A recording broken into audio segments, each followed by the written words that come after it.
This is 2 Minutes Together, a ministry of Central Lutheran Church, Eugene, Oregon. I'm Vicar Ben.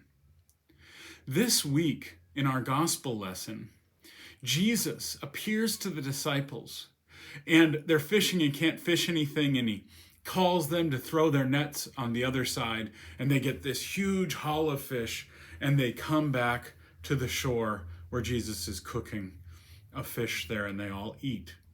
But in that scene that's so familiar to us, Jesus talks to Peter.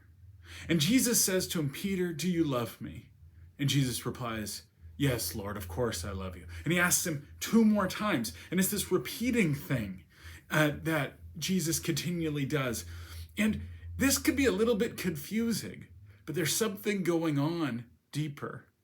Jesus asks Peter, "Do you agape love me?"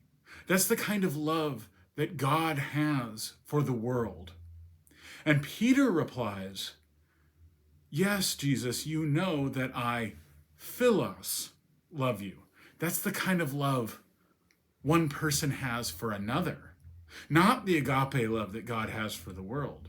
So when Jesus says, "Do you agape love me?" he's asking, can you love me the way I love you? And Peter replies, honestly, no. I can love you, but not the way you love me. And then Jesus asks a second time, "Do you agape love me?" Peter says, "I philos love you." And then finally, Jesus says, "Do you philos love me?" And Peter says, "Yes, I philos love you." This process, can you really love me the way I love you? And Peter is making a confession, not both of a confession of his own weakness, but also a confession of his faith. He's saying, you are God, Jesus. You can do something I cannot. And I'm a human. And that's really what he's saying. And at that end scene, when Jesus asks, "Do you, philos, love me?" Jesus is saying, I know you're a human. You are mine.